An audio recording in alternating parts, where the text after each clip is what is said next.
all things considered, I think that was a very impressive end to what has been an excellent trilogy. This is a trilogy that kind of wasn't supposed to happen. The second fight happening basically 9 years after the original. When you're in those lower weight classes, the best part of a decade is like an eternity. People are normally worn out at that point. They're no good. They've retired. The fact we even got Chocolatito Estrada 2 was a real blessing. We got the third one, and while they may have slightly slipped a little bit more, I still thought we got complete quality there over another 12 rounds. And one of the big takeaways for me, you hear some of the people go, well, the thing is, we didn't get a lot of drama there, did we, in terms of knockdowns? Neither guy seemed to hurt each other. Yes, it's true, and yes, that can be kind of more common in the lower weights, but I would also just like to say here, both guys are such well-rounded professionals, particularly defensively.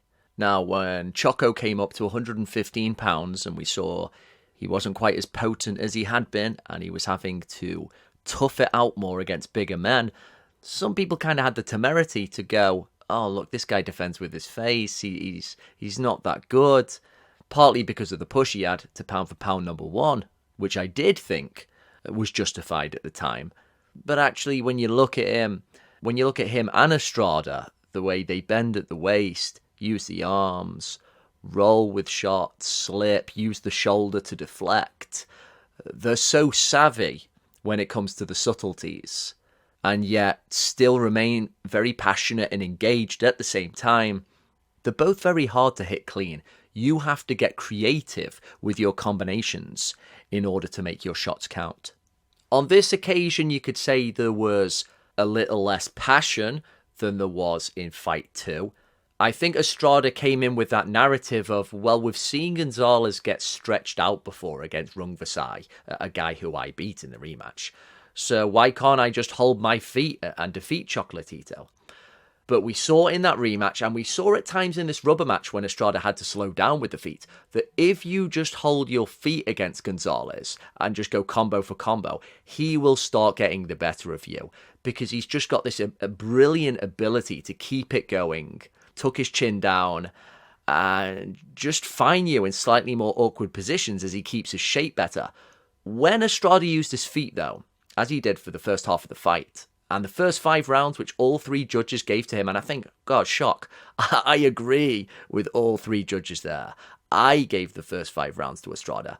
He was sticking and moving in a way that I haven't seen him do in a long time. It was really nice to watch. Okay, has Chocolatito dulled a bit with his abilities, so he can't press quite as effectively? Probably. But then what Estrada was doing as a 32-year-old, who's been through his own fair share of wars, was great to see. Now, in reference to what I said about passion, when you look at the stats of the rematch, Chocolatito apparently throws in excess of 1,300 punches, with Estrada throwing over 1,200. It was a super active fight. In this rubber match, it's saying Estrada 7-7-8 to Chocolatito less now at 7-3-2. Same connect percentage, so of course Estrada lands a little bit more. And I think that's basically reflected in the majority decision that goes his way. Couple of swing rounds, so some people said, oh, maybe a draw, but the consensus seems to be a draw or it goes to Estrada. I'm a big Choco fan, I basically agree with that. With the rematch, it was the other way around. It was the fact that Estrada said maybe a draw for the rematch said it all. Most people leaned towards Gonzalez. The problem we have here is that now numerically it reads 2-1 Gallo Estrada, but I think a lot of people, including myself, because of fights 1 and 2, feel that it should really read 2-1 Chocolatito. It's hard to say what the future holds for both men. I don't want to see either one of them get to the point where I think, oh man, that is not the guy I remember, he's gone on too far, he needs to retire.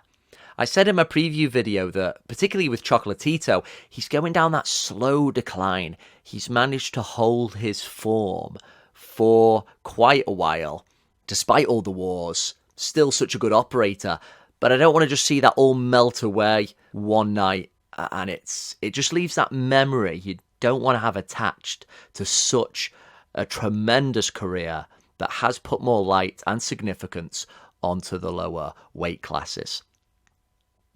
Saying that, I'd love to see Chocolatito against Ioka, the Japanese. I'd love to see Estrada against Ioka. So, because the talent has always been such at 115 pounds, the fact we've always been kind of spoilt there, you've still got some tremendous matchups. But when you're unlikely to have such a high-profile fight again, say like for Choco, is it best now actually to bow out now than look not so great in a lower profile fight? What do you think about that? And how did you have this fight? Are you, along with the majority, in agreement that Estrada edged this one? And are you also with the majority that you believe it should actually read 2-1 Chocolatito?